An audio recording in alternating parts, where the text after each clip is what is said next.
ओहदा कितना भी बड़ा क्यों ना हो, पर लोग हमेशा शख्सियत को ही महत्व देते हैं। एक भरोसे को जीतने वाले पाटन विधानसभा के ऊर्जावान, लोकप्रिय पूर्व स्वास्थ्य मंत्री श्री अजय बिश्नोई जी से आज हम रूबरू होते हैं और जानते हैं उनके पूर्व के कार्यकाल को और अभी वर्तमान में जो जनहितैषी योजनाएं आपके द्वारा की जा रही हैं उससे रूबरू होते हैं। भेड़ाघाट टॉक लाइव न्यूज में बिश्नोई जी आपका बहुत बहुत स्वागत है। शिक्षा के बाद आपने राजनीति में आने का निर्णय कब और किन उद्देश्यों को लेकर शुरू किया? बहुत पुरानी चर्चा शुरू कर दी है उपाध्याय जी आपने। हो गया जयप्रकाश नारायण जी का। जयप्रकाश नारायण जी के आंदोलन के साथ में जुड़ा और उसकी परिणति अंत में 25 जून 1975 में जेल जाने से हुई। मीसा में लगातार 19 महीने तक जबलपुर से टीकमगढ़, फिर वापस जबलपुर, फिर जबलपुर से जावरा, अनेकों जेल में रहने के बाद 19 जनवरी को जब मैं वहाँ से रिहा हुआ तब तक चुनाव घोषित हो चुके थे। तो मैं समझ चुका था कि ये भी तो बिना कुछ किए इंदिरा गांधी ने 19 महीने को भेजा है। अब की बार यदि इंदिरा गांधी जीत गई तो 19 साल को भेज देगी। इसलिए मैं पूरी ताकत के साथ में तत्कालीन जनता पार्टी के चुनाव में लग गया और इस तरीके से राजनीति के मैदान में आ गया। बेबाक वाणी के धनी होने के कारण आपको कभी इस मार्ग में कठिनाइयों से गुजरना पड़ा होगा। इसके अलावा आपके द्वारा किए हुए कुछ कार्य सराहनीय भी हुए हैं, उस पर आप क्या कहना चाहेंगे? सच हमेशा कड़वा होता है और सच जल्दी से बर्दाश्त नहीं होता है। मैं सच बेबाकी के साथ बोलता हूँ, ये मेरी एक पहचान है जिस पर मुझको अपने आप के ऊपर गर्व है। पर जो कुछ बोलता हूँ वो वस्तुपरक रहता है, इसलिए लोग उसको बर्दाश्त भी करते हैं। सच की राह में हमेशा रोड़े आते रहे हैं, मेरी राह में भी अनेकों रोड़े आए हैं, पर सच की राह पे चलने के कारण अनेकों उपलब्धियां भी मिली हैं, जिसको राजनीतिक रूप से आप सब अच्छे तरीके से जानते हैं। इसलिए मेरा अपना फर्म विश्वास है कि सच की राह थोड़ी तकलीफदायक हो सकती है, पर अंततः यही सफल रहा है। इसलिए मैं सफलता की राह पे चलता हुआ, सच की राह पे चलता हुआ आगे बढ़ता रहा हूँ और बढ़ता रहूँगा। एक लंबे कार्यकाल में आपने अपितु पाटन विधानसभा क्षेत्र ही नहीं, संस्कार धानी जबलपुर के लिए भी अनेक कार्य किए हैं। क्या ऐसा कोई कार्य है जिसमें आपको पूर्ण मन में संतुष्टि हुई हो एवं जनता के मन में भी उस किए हुए कार्य के प्रति सहानुभूति और हर्ष हुआ हो? एक नहीं अनेकों कार्य हैं। जिस समय सबसे पहले मैं मंत्री बना तो मेरे पास लोक निर्माण विभाग और एनवीडीए था। लोक निर्माण विभाग में उस समय कौन कौन सी सड़कों को स्वीकृति दिलाई आज याद नहीं, परंतु एनवीडीए के रूप में काम करते हुए उस समय हमने बरगी की नहरों पर विशेष रूप से ध्यान दिया और बरगी की जो नहर यहाँ से कटनी तरफ जाना थी उसके निर्माण पर विशेष रूप से ध्यान दिया। उसके बरगी को सिहोरा तक ले जाके और सिहोरा से फिर जो हमको मझौली विधानसभा में घुसेड़ना था, हमने मझौली की तरफ उसको घुसेड़ा और तकरीबन 200 किलोमीटर की नहरों की स्वीकृति मझौली निर्माण में दिलवाई है। दूसरी बार जिस समय मेरे पास स्वास्थ्य का काम रहा, स्वास्थ्य का काम में रहते हुए एक उपलब्धि बड़ी भारी है कि देश भर में आज की तारीख में जो जननी एक्सप्रेस चल रही हैं वो मझौली से हमारे एक प्रयोग के द्वारा प्रारंभ हुई थी। फिर वो हमने पूरे मध्य प्रदेश में लागू करी और उसकी देखा देखी पूरे हिंदुस्तान में लागू हुई। एक राज्य बीमारी सहायता निधि के नाम से एक योजना दीनदयाल अंत्योदय उपचार योजना बनी थी। वो समय मेरी भी उस पर आज भी फ़ोटो लोगों के पास में है मौजूद। वो गरीबों को एक इलाज सरकारी से छोड़ प्राइवेट अस्पताल में भी मिल पाए, जिसका आज की तारीख में वर्तमान एक बड़ा स्वरूप हमारे बड़े नेता प्रधानमंत्री मोदी जी के द्वारा आयुष्मान कार्ड के रूप में दिखाई देता है। उसकी शुरुआत करने का अवसर मिला। जबलपुर में जो जिला अस्पताल है उसको 300 बिस्तर से 500 बिस्तर करना, उतने पदों को सृजित करना, लोगों को पदोन्नति करके और यहाँ के अस्पताल में समुचित इलाज की व्यवस्थाएं करना, वहाँ जो ओटी वगैरह नहीं थी उसकी व्यवस्था करना। एल्गिन हॉस्पिटल जहाँ एनआईसीयू नहीं था, गांव देहात से गरीब बेचारा आता था डिंडोरी मंडला से, उसकी पत्नी पड़ी है यहाँ और बच्चा बीमार हो गया तो बच्चा पढ़ा है मेडिकल कॉलेज में, तो वो NICU की हमने रचना उसी जो है एल्गिन हॉस्पिटल में करी। आज की तारीख में एल्गिन हॉस्पिटल यदि देश का सर्वश्रेष्ठ हॉस्पिटल के रूप में जाना जाता है, उसमें कहीं मेरा योगदान भी है, मेरे को उसके दृष्टिकोण से संतोष है। जबलपुर के मेडिकल कॉलेज में जो CT MRI की मशीन बिना पैसे के खर्च करके लगाई हुई है, उसमें हमारा योगदान है। वहाँ स्पेशल कैजुअल्टी जो बनी है, हमारा उसमें योगदान है। पूरे प्रदेश के अंदर जितने मेडिकल कॉलेज थे उसमें 100 नर्सें काम कर रही थीं, उनको एकदम से बढ़ा के हमने प्रत्येक मेडिकल कॉलेज में 100 नर्सों की संख्या को बढ़ा के 600 नर्सों कर दिया था, जिसके कारण आज भी मेडिकल की व्यवस्थाएं सुचारू रूप से चल रही हैं। मुझको उस पर अपने आप में गर्व है कि एक बड़ा काम किया था। एक नहीं, उस समय जो प्रोफेसर्स जो थे संविदा पर काम कर रहे थे, उनको कन्फर्म करा के और सीधा रीडर बना के वहाँ पे अध्यापकों की कमी को पूरा किया था। इसी प्रकार से आयुर्वेदिक कॉलेज जबलपुर का है, इसमें भवन भी बनवाई और वहाँ संविदा पे काम करने वाले प्रोफेसरों को कन्फर्म किया, जिसके कारण आज भी वहाँ टीचर्स की संख्या समुचित है। मध्य प्रदेश के अंदर नर्सिंग कॉलेज 40-50 हुआ करते थे, आज 500 हैं, क्योंकि मैंने नर्सिंग के क्षेत्र में एक स्वावलंबी योजना चलाई थी, जिसमें 500 लड़कियों को मैं सरकार के खर्चे पे हर एक साल नर्सिंग की प्राइवेट कॉलेजों में पढ़ाई करवा रहा था, जिससे आज नर्सों की संख्या भरपूर उपलब्ध हो पाई मध्य प्रदेश में। एक नहीं, अनेकों स्मृतियाँ हैं, अनेकों चीज़ें हैं, गिनाना शायद इतने छोटे समय में एक छोटे इंटरव्यू में संभव नहीं होगा, पर मुझको ये मालूम है जब जब जहाँ जहाँ जिस जिस विभाग का काम मुझको मिला है, वहाँ मैंने कुछ ऐसे पद चिन्ह छोड़ के आया हूँ, ऐसे माइलस्टोन गाड़ के आया हूँ जिसको लोग आज भी याद करते हैं। लोग याद करें न करें, मुझको संतोष है कि मैंने अपने कार्यकाल का सदुपयोग किया है। एक सरल, सहज जननायक के रूप में लोगों की आपसे अभिलाषाएं और अपेक्षाएं भी रहती हैं, उन्हें आप किस प्रकार पूरा करते हैं? छोटी छोटी चीज़ों की चिंता करना, कल्पना करना, उस कल्पना को पूरा करने के लिए पूरी मनोयोग के साथ, पूरी ताकत के साथ में लगना और उसको मूर्त रूप प्रदान करके लोगों तक पहुंचाना, ये एक जन नेता का काम है।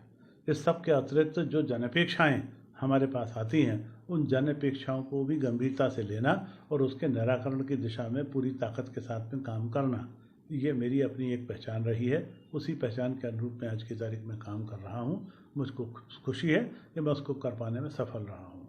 रहा जहाँ तक एक और बड़ी उपलब्धि इस समय हमारे को थी, जबलपुर में आज की तारीख में जो मेडिकल यूनिवर्सिटी का मुख्यालय है, वो मेरी अपना योगदान है।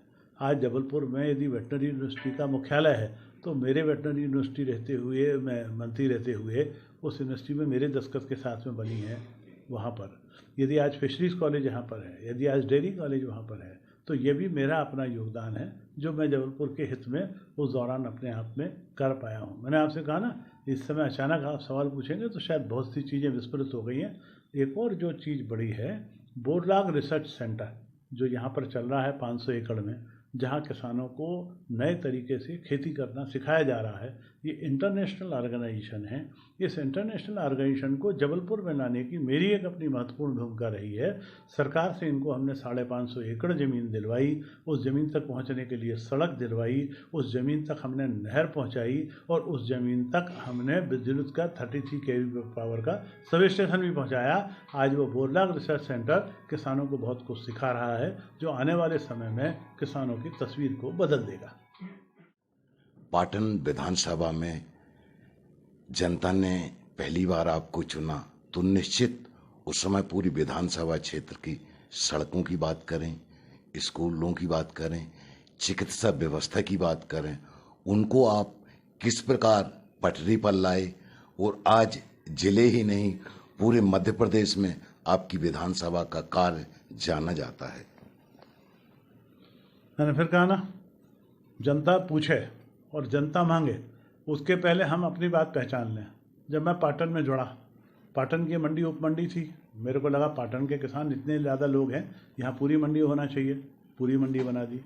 मंडी बनाने के लिए ज़मीन नहीं थी, ज़मीन खरीद कर दे दी, उसके लिए बना दी। वहाँ पे कोई सामुदायिक भवन नहीं था, उसके लिए ज़मीन उपलब्ध नहीं थी। सरकार NVDA से ज़मीन सरेंडर करा के सरकार को और सरकार से पुनः आवंटित करा के उसको बना दिया। वहाँ स्टेडियम नहीं था, स्टेडियम बना दिया। वहाँ पर बस स्टैंड नहीं था, बस स्टैंड बना दिया। वहाँ खेल का मैदान नहीं था, स्टेडियम नहीं था, हमने स्टेडियम बना दिया। वहाँ की सड़कों को सबको सुव्यवस्थित कर दिया। गर्ल्स का स्कूल की वहाँ पे बिल्डिंग की कमी थी, गर्ल्स के स्कूल की बिल्डिंग को हमने बना दिया। वहाँ हॉस्टल की कमी थी, हॉस्टल्स के भवन बना दिए और अभी 2 नए हॉस्टल्स के भवन बन रहे हैं। एक कितनी उपलब्धियाँ गिनाता जाऊँ। कटंगी में आ जाए, नगर पंचायत का जो परिषद का भवन है, कटंगी में, पाटन में, मझौली में, तीनों जगह ये परिषद के भवन पुराने हो गए थे। यह आज की तारीख में हमको नए चाहिए थे। आज पाटन में हमने, कटंगी में और मझौली में तीनों जगह नगर परिषद के भवनों की शुरुआत करा दी, वहाँ पर बन रहे हैं। पार्क नहीं थे, हमने उसको पार्क बनवाने की शुरुआत कर दी, वो कर दी है। कटंगी की सेंट्रल लाइन आज दुनिया देख रही है और उसकी तारीफ कर रही है। पाटन में सेंट्रल लाइन का काम आज की तारीख में चल रहा है। स्टेडियम कटंगी में भी बना दिया, स्टेडियम पाटन में भी बना, मझौली में भी बना दिया। कल मझौली में ही मैं लोकार्पित करके आया हूँ। बच्चों के लिए एक ऐसा पार्क बनाया है कि बच्चे वहाँ पर मस्ती कर रहे हैं। योजनाओं की ना तो हमारे पास कमी है और ना सोच की कोई कमी है, उसके तहत लगातार विकास कर रहा हूँ। ये तो हो गया नगर परिषदों का। गांव-गांव के अंदर जाएंगे तो अभी हमने मिनी स्टेडियम की कल्पना की है। 4 मिनी स्टेडियम पाटन जनपद में और 4 मिनी स्टेडियम मझौली जनपद में स्वीकृत कराए हैं। आने वाले समय में जब वो बन जाएंगे तब उसका आनंद वहाँ के क्षेत्रीय जनता भी ले पाएंगी। प्रत्येक गांव के क्षेत्र में मैंने अलग अलग योजनाओं के साथ फिर अस्पतालों पर विशेष ध्यान दिया। आज पाटन का अस्पताल, कटंगी का अस्पताल, बोरिया का अस्पताल, पड़वार का अस्पताल, लमकना का अस्पताल, सब जगह लेडी डॉक्टर है। जांच करने की सारी मशीनें हैं, सिजेरियन ऑपरेशन हो रहे हैं, सोनोग्राफी की व्यवस्था वहाँ पर है। भवन के लिए करोड़ों रुपए दिलवाए हैं। पाटन के अस्पताल को अब हमने 100 बिस्तर के अस्पताल के रूप में कन्वर्ट कराने का आदेश पारित करा लिया है। बोरिया का अस्पताल में भी अभी मैंने जो है करीब कुछ करोड़ रुपए मैंने फिर इन सारे अस्पतालों को अपग्रेड करने के लिए जो भवनों की आवश्यकता थी उसके लिए करा लिया है। को कितने गिनाऊंगा, गिनाने के लिए बहुत सी चीज़ें हैं।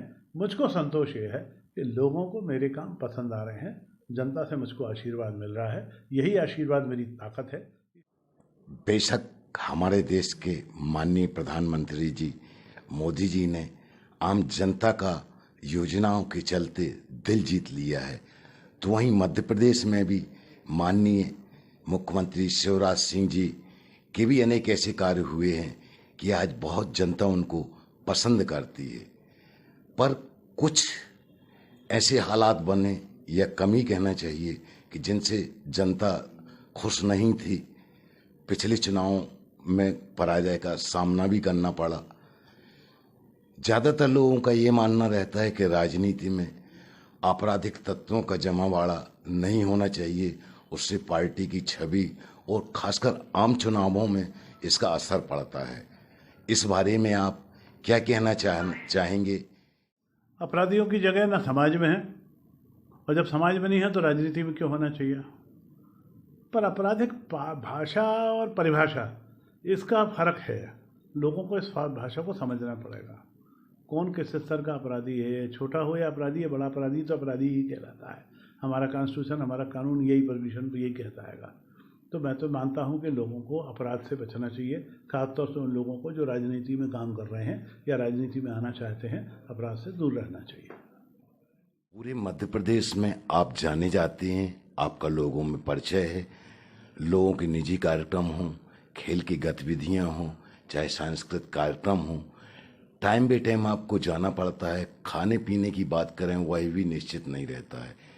फिर भी हम देखते हैं कि हमेशा आपके चेहरे पर एक ताजगी, एक खुशी झलकती रहती है। यह ऊर्जा और आत्मविश्वास आपको कहाँ से मिलता है? नेता को समस्त ऊर्जा जनता के प्यार से मिलती है। मुझको जनता का प्यार भरपूर मिलता है, मिल रहा है, इसलिए शायद वो ऊर्जा बन के मेरे चेहरे पे दिखता होगा। पर जब तक मैं जनता के बीच में रहता हूँ, अपने आप को निश्चित रूप से बहुत उत्साहित पाता हूँ, ऊर्जा से भरा हुआ पाता हूँ। और वह मानता हूँ कि किसी भी नेता के लिए ऊर्जा का स्रोत उसके साथ में जुड़ी हुई जनता, उसके साथ काम कर रहे कार्यकर्ता है। बहुत बहुत धन्यवाद बिश्नोई जी आपका, जो आप हमारे दर्शकों से रूबरू हुए और अपने कार्यकाल के जो कार्यकाल का समय था उससे आप रूबरू हुए। भेड़ाघाट टॉक लाइव न्यूज के माध्यम से आपका समाज और लोगों को क्या संदेश है? जहाँ तक समाज का सवाल है, जागरूक रहे और ख़ासतौर से नेताओं की गतिविधियों पर नज़र रखे। यदि नेता सही रास्ते पर चलेगा तो देश सही रास्ते पर चलेगा, और नेता को सही रास्ते पर चलाने की प्रमुख जवाबदारी जनता की है, क्योंकि नेता यदि किसी से डरता है तो सिर्फ जनता से डरता है। जनता से मेरा आग्रह यही है कि वो भी सकारात्मक सोचें और जनता के जो नेता है, जनप्रतिनिधि है, उसको सकारात्मक राह चलने के लिए मजबूर करें।